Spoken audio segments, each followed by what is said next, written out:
suspense, we've been telling you about a Swiss man who was at contact with what he says are over 100 times with aliens from a place called Plejaren, which is a planet somewhere in our galaxy out there. And he's just published a book with all kinds of pictures and all kinds of texts about that contact he's had. By a Swiss farmer named Billy Meier. Meier has hundreds of other photos and some metal fragments from the spaceship. The photos that are not in the current book are still being tested, and so are the metal fragments. Marcel Vogel, a research scientist with IBM, tells us about one piece of metal that he examined under an electron microscope. It's a very unusual combination from a metallurgical standpoint. I've shown these to metallurgists, and they shake their heads. And the most unusual thing is the purity of these metals in adjacency to one another without their cross-contamination.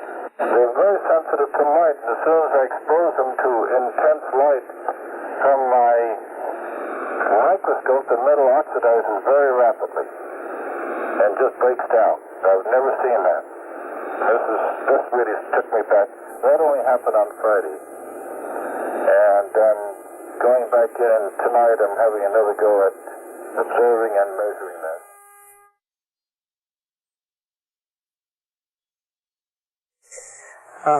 Okay, Dr. Vogel, could you tell us about your background briefly? Good. I'm a senior scientist with IBM in the General Products Division laboratories at Monterey and Cottle Road. My work has been from earliest childhood in the study of the conversion of energy inside of crystals. I started at the age of 7 on the exploration of bioluminescence, the firefly, the light of the firefly, and by 11 I was synthesizing the chemical that made the firefly glow, the 3-amino-thallose 1,4-dione. It's a chemical analog to that which is in the firefly, and from that point on I've focused my life on the study of luminescence, the conversion of energy in crystals. The materials that are in your color television, that are fluorescent lamps, and built my own corporation in this, and then developed for IBM the magnetic disk coding memory system, which now IBM uses throughout the world in their disk memories. I've developed the coding. We hold the basic patents for this material, and I've been into the field of material science all of my life. For the past 20 years, since 1960, I've developed a skill in optical microscopy because I wanted to study liquid crystal systems. I said there will be a very important new discoveries made in liquid crystals. These will be useful in watches, display devices, and I proceeded to develop these materials for IBM. With that, I have put together probably the most complete optical microscopic gear, about almost $250,000 in optical microscopes. And this brings us to the present point where I was contacted in April by Mr. Jim Diletosso, and they told me about this unusual sighting in Switzerland by Mr. Myers. I've had a rather negative feeling towards UFOs because I said, unless I have something physical that I can get my hands on, just reported sightings and things like that have no interest to me. And from a human interest standpoint, I said, fine, I'll see what I can do to investigate these specimens that were left by these contacts. And so Mr. Diletosso contacted Mr. Stevens, and he wrote to me the letter and sent me 3 specimens. And did you analyze all? Yes, I did. If you want now, I can show you some of the results that we got with the first specimen that was given to us. It is silvery, as you can see, in color. It looks like it has been melted. This is the raw specimen which was mounted in plastic, lapped and polished in Switzerland. And now you can see this metal in its pristine state. It is remarkable. We will now illuminate it by oblique illumination.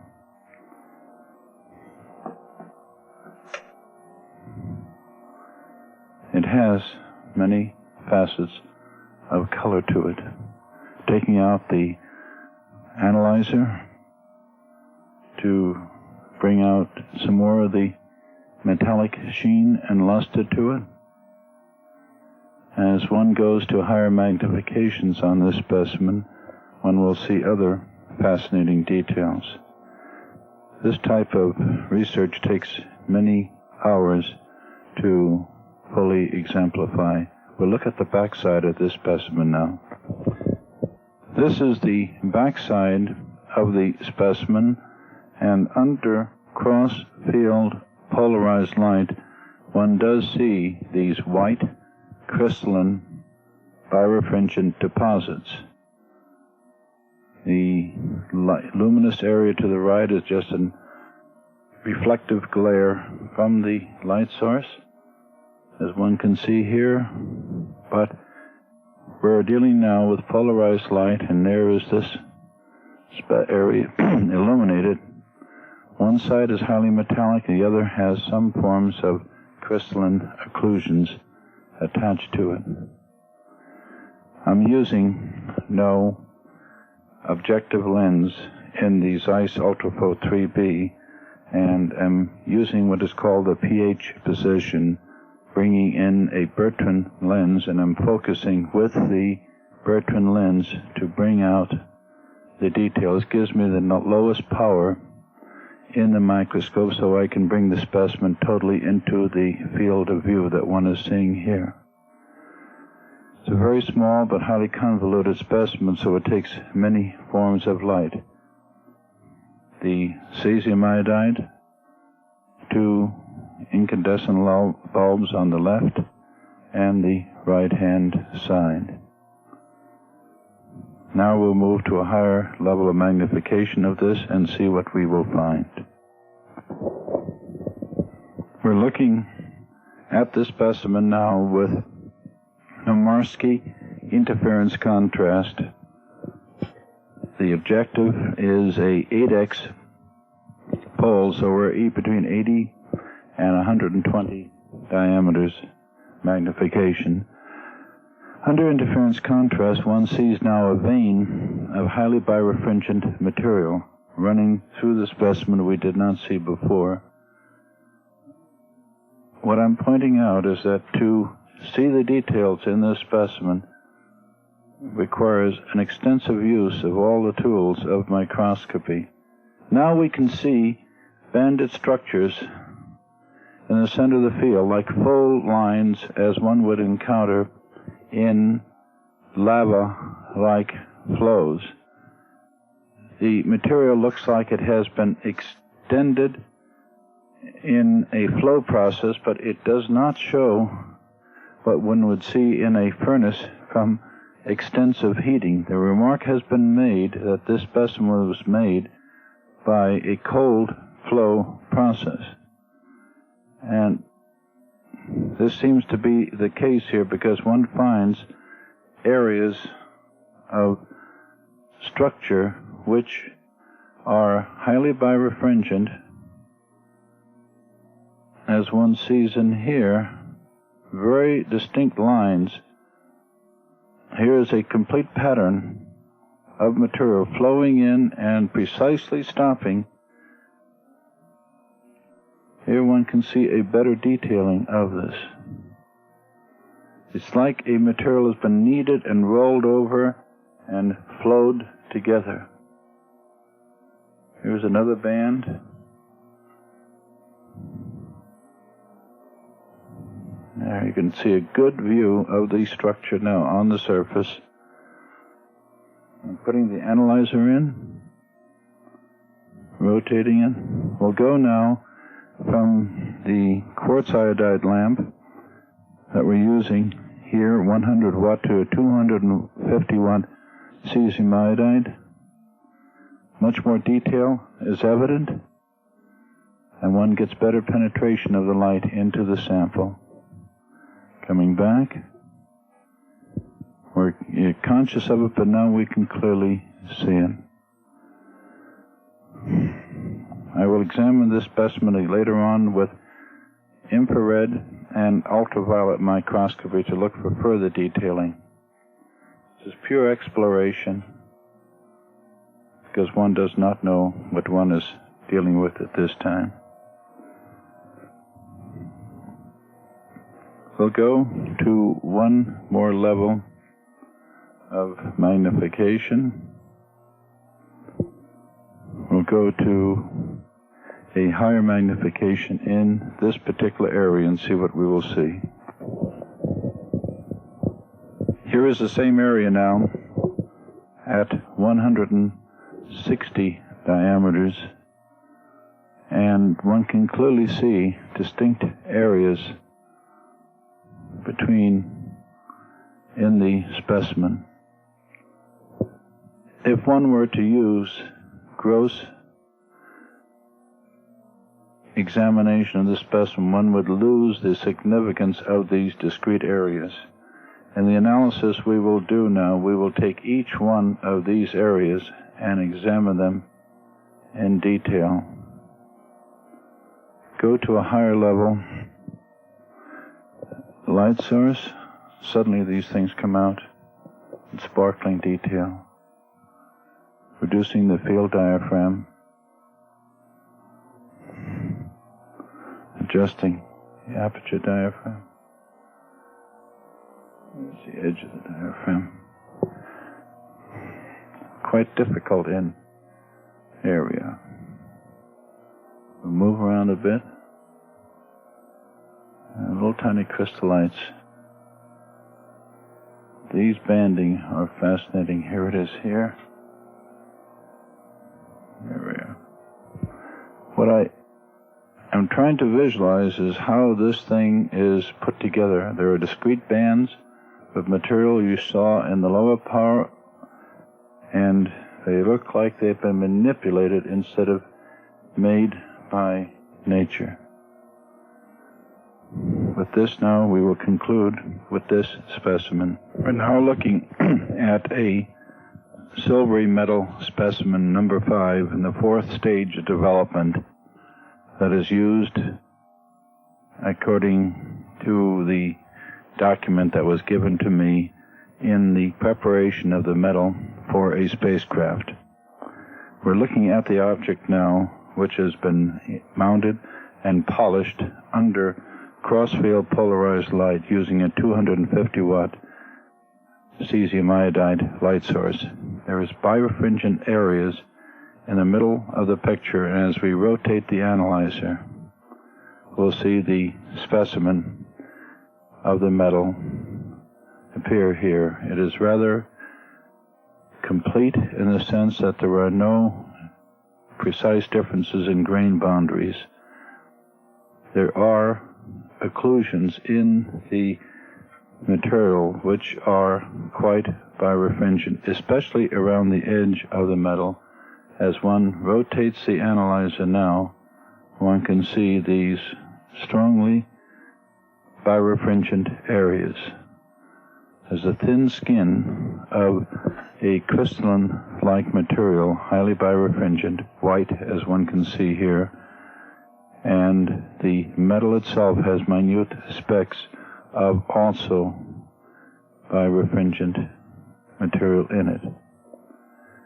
These must now be analyzed by the scanning electron microscope. We're dealing with a rather low magnification. In this case, it is the 6.3 X pole, so we're about 100 diameters. We'll go now to higher magnification.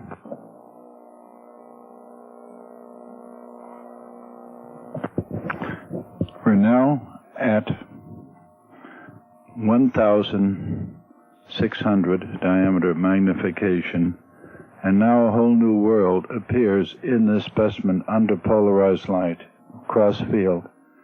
There are structures within structures that one sees, very, very unusual, and which now bear investigation. At lower magnifications and without oil, one just sees a metallic surface. Now one sees a structure which is composed of various type of interlacing areas. By the use of television, we can get a isodensitric value showing these areas, and as I rotate the analyzer, we overload the Vidicon to see these areas. Now we're coming in again. Look at the center of the screen and you will see these areas start to evolve. Here they are. Now by use of the Vidicon tube, here they are being brought out. These are structures within structures. This is very exciting, very interesting, and bears looking into. This is the polished specimen.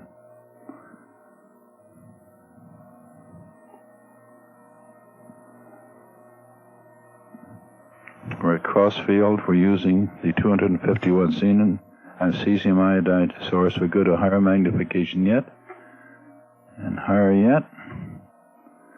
We're now at over 2,500, and one can see these birefringent structures. Very exciting, and we must go now to the scanning electron microscope. This is very unusual for a metal to have these birefringent areas. A metal normally will not exhibit this. The birefringent areas are the white portions and the deep bluish areas that we're seeing on the color screen. I'll expand this.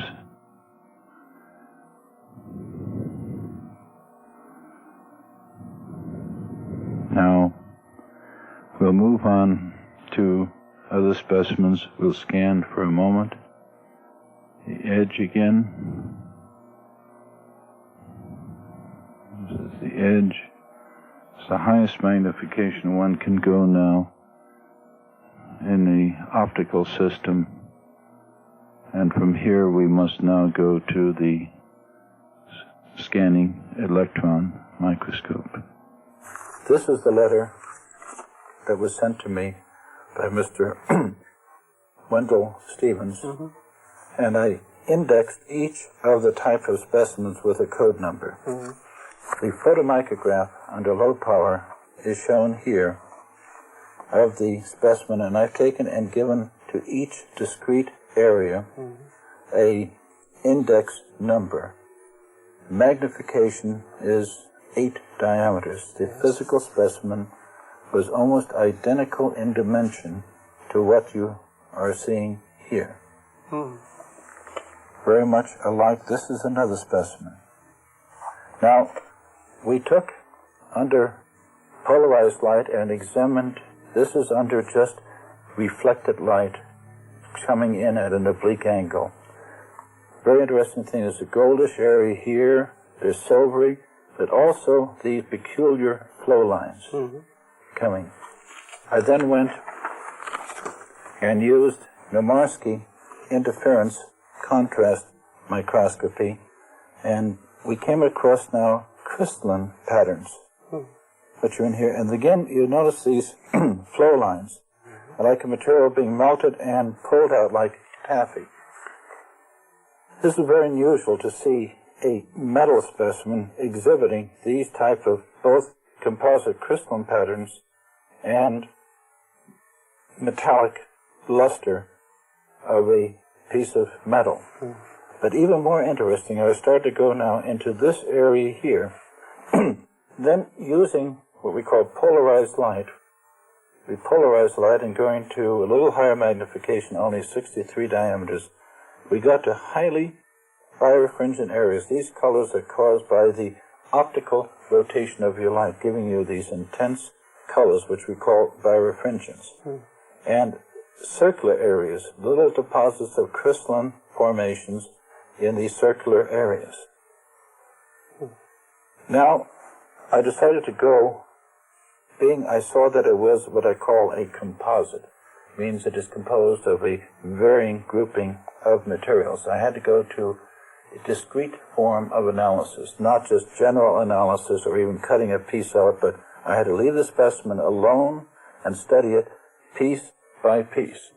And that was done with the Hitachi scanning electron microscope. I work now with an associate of mine, Dr. Wee, and this is now a scanning electron micrograph of A1 area, and this is A2. This is 500 diameters. This is now this area here blown up to 2,000 diameters. This is the field emission microscope, so one gets then very, very high degree of depth of field. The specimen was not touched, which means I did no gold plating, no metallization of the surface, so it was left alone. And what excited me was the tremendous ability to get a depth of field in the specimen without ion burning. In other words, the electron beam did not accumulate. These surfaces acted as conductors here and gave us then a very sharp, clear delineation of the picture.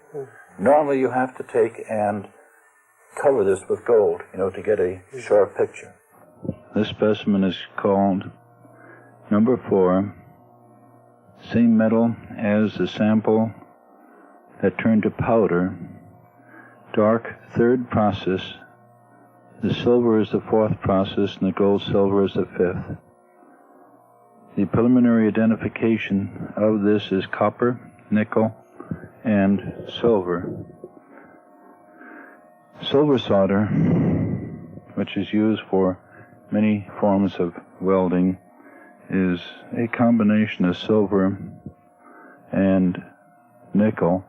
Now the specimen that I'm talking about is right here, and this is the specimen that we're talking about, right here.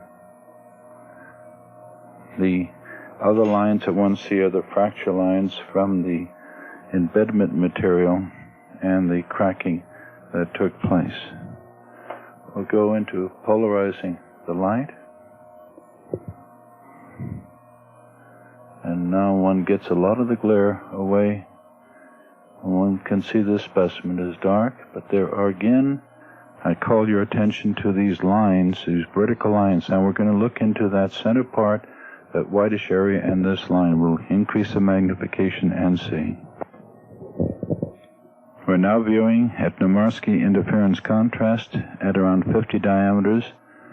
We see these highly birefringent lines, flow process, and again, a series of vertical lines. We'll go to now polarized light and see what further detail. Here's some other areas. This is the boundary of this small particle. To give you an idea of dimension, we'll put a scale in to appreciate the dimension of this sample. These two lines here represent 1 millimeter, 1/1000th of a meter. And as one takes this away, one sees the specimen below. It's not very big. Again, these whitish areas around the specimen, showing that there was an interaction taking place between the plastic and the material. We'll go now to a higher magnification and polarized light. We're now looking at the specimen at 63x with a pole objective. The analyzer is out. One can see a small speck of the material. It's blackish in color, and because of the light now we polarize the light. There's the extinction position And one can see there is a structure as I rotate the analyzer slightly. It's tied in there. We'll move in different areas. Here's the edge. Here's a reaction from the edge of the specimen forming highly birefringent material. Again, these spots, which we see before, here is a complete distinct area. Pull the analyzer around. We're in the metal.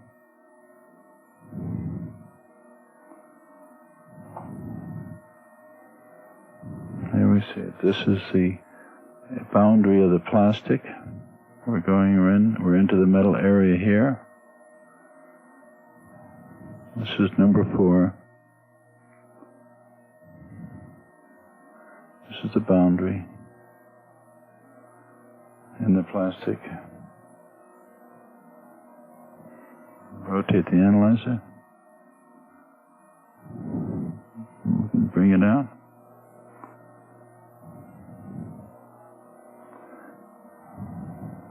Here we are.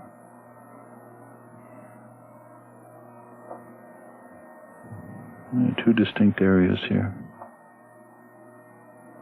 These are the marks in the center of the picture again for Vickers hardness measurements. You can just see them. These were done in Switzerland.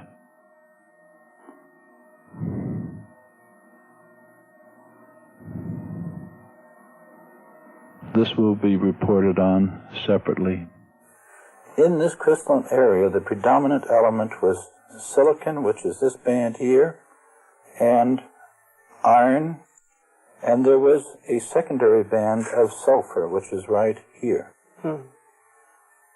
These were very, very intense bands, and we did not attempt to go through the analysis of all the other particular lines that were present. We just took the 3 main ones and we stopped there. We moved to another section, and I will come back here to this area. And now we were going into this plane right in this region. And we found evidence of what looks like mechanical manipulation. One sees now discrete marks in a diagonal form in this direction and marks in this direction. But what is exciting, it looks like it's been plowed. In other words, a pressure, and there is a scarfing on either side. And you see the regular spacings of these. And I was just working a space group out here, and they're very regular. We did an analysis of this area here. Now we're at 500 diameters. The elements that we found were totally surprising. The major element, which is shown here, was the rare earth metal thulmium, Thulium.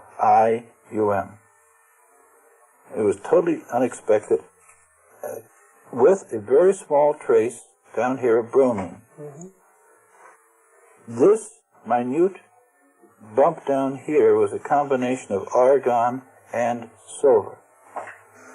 Now, the remarkable thing that we noticed was that, yes, we got this band here. This was the only one that matched in the spectral analysis in the computer, but the secondary bands that are connected with it were not present, which meant that it was a very pure metal, but the secondary emissions were not present.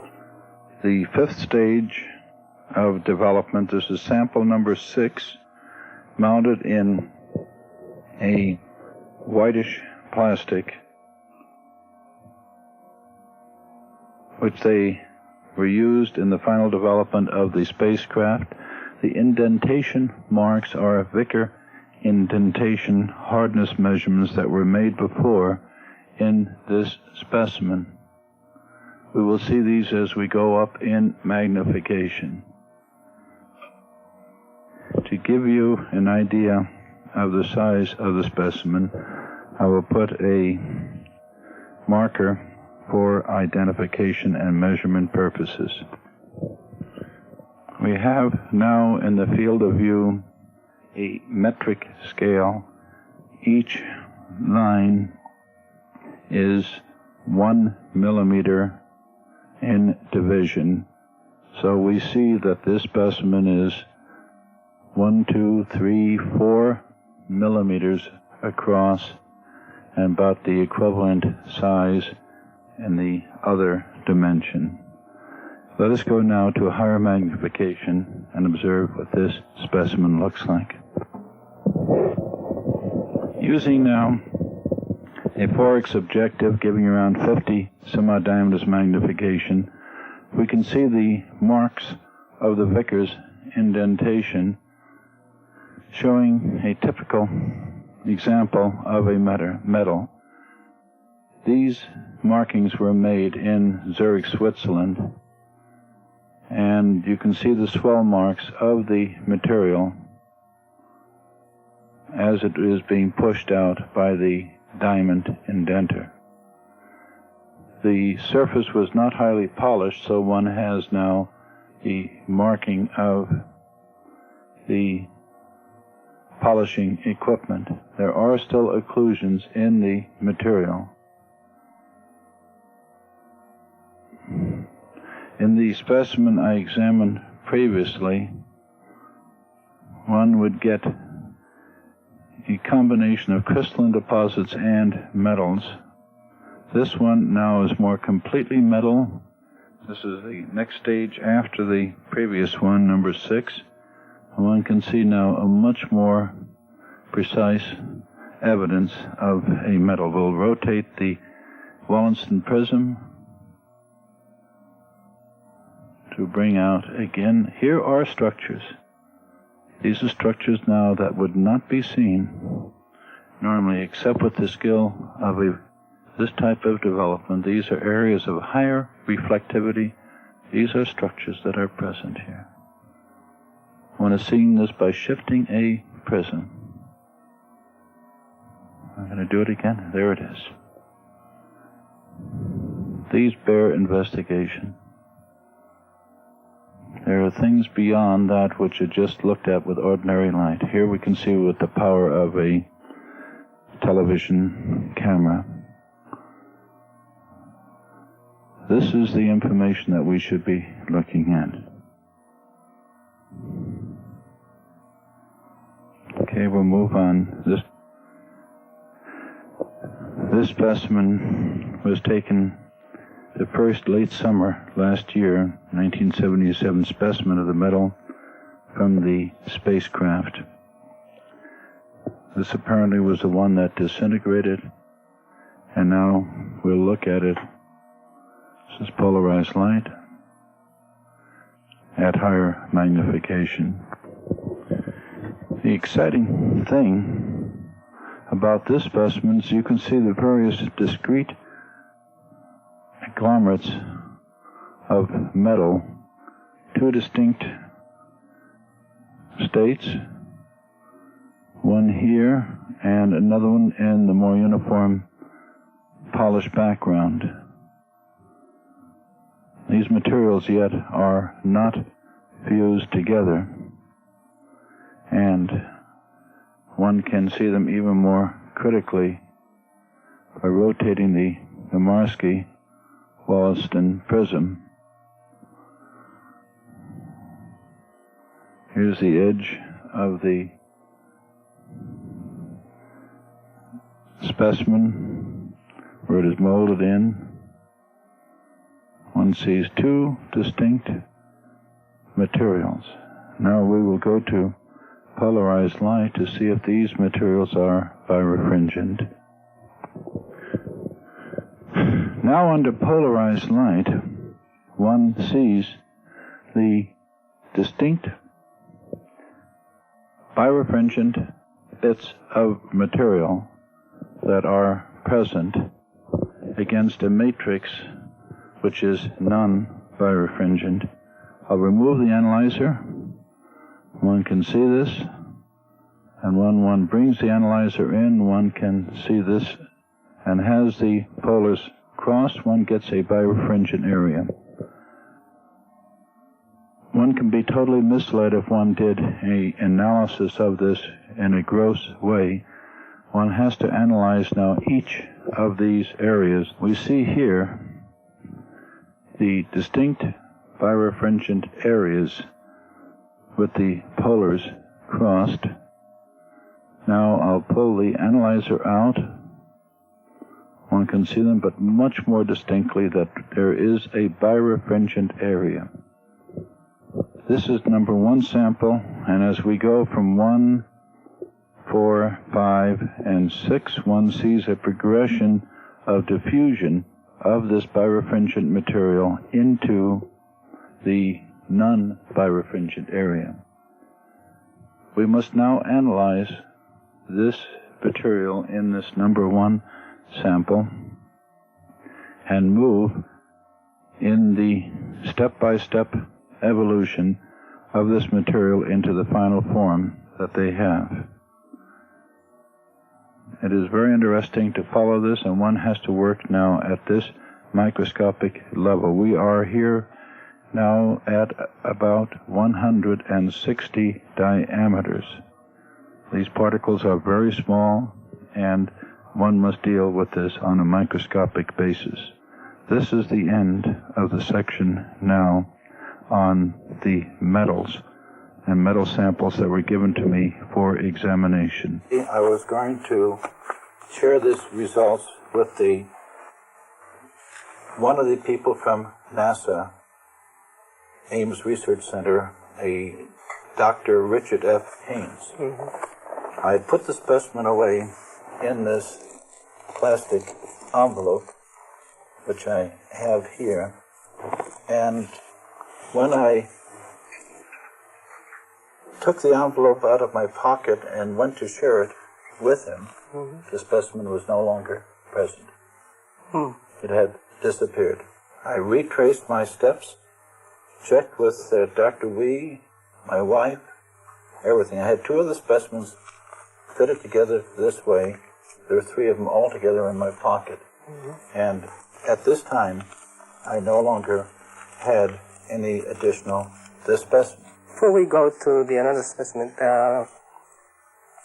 what is your opinion about the disappeared metal, or materials, whatever it is? Is it normal? Normally, is it exists?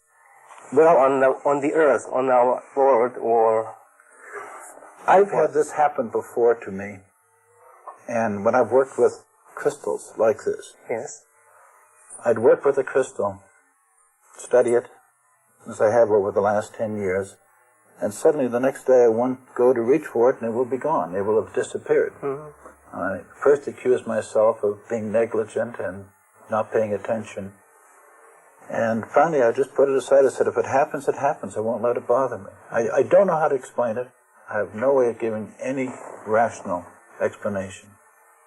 And at this moment I must categorize it as a mystery. I see.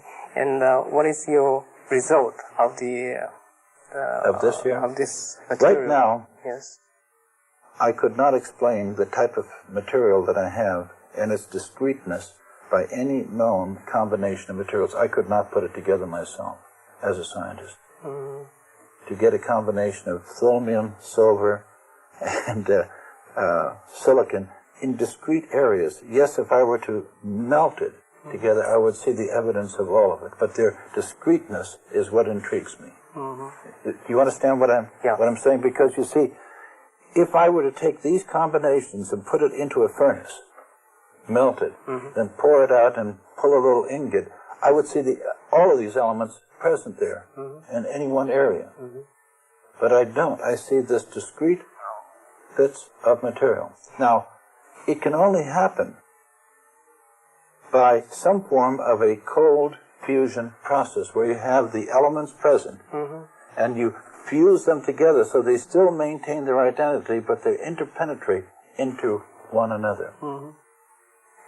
So in other words, do you think there is a possibility to find naturally on this earth we can find? I'm going to look. I'm intrigued now. This is the type of thing I enjoy doing and dealing with, but it's also a challenge because I showed it to one of my friends who was a metallurgist, and he shook his head. He said, I don't see how it can be put together. And that's where we are right now. And I think it's important that those of us who are in the scientific world sit down and do some serious study on these things instead of putting it off as figments of people's imagination. I respect Mr. Stevens and the people I have met. I respect their integrity. I'm doing this with no attempt, no desire for any form of remuneration. I want to know, I want to see. And that's the only reason that I'm digging into it. But if it's to be a business or as part of a corporation, I'm doing this independent of IBM. So in other words, could I say this material is extraterrestrial? It doesn't look like anything that we've made here. At this moment, I would feel very much inclined to accept what was given to me as being true. I see. So, as a result of your whole experiment, what is your opinion about those materials? I think we must start working on a dedicated basis to look at these things and find out why we are given these grouping of specimens. I respect the people I have met so far, their integrity, their willingness to work. Mr. Diletosso in his work on photography, and Mr. Stevens, the way he has done his best to give me specimens. We have all done this for one thing, to serve and to find out what truth there is to this. I understand you have visited the individual, Mr. Myers, who has been given these specimens. What is your feeling about him? Well, he's an honest man, and he's living a very simple way. It formed an orange-red deposit. I was watching that and photographing it simultaneously. I asked Dr. Vogel if he thought Billy Meier could be trying to fool him. If he had given me a sample which contained chromium, would have been absolutely out of the ordinary, because the metal chromium is a rare earth metal, and you would have to be really knowledgeable in chemistry to get this. If you want to build a sample, from a standpoint of taking, you wouldn't have that type of knowledge. We've got about 6 scientists now, one from SRI, another one from Ames Research Laboratory. There are 2 from Ames, and one is from GE, the atomic energy area. There are 2 from IBM, and we formed a group. There's about 7 of us. We meet now every 2 weeks, and we're digging into this with all of our skills. And we're doing it.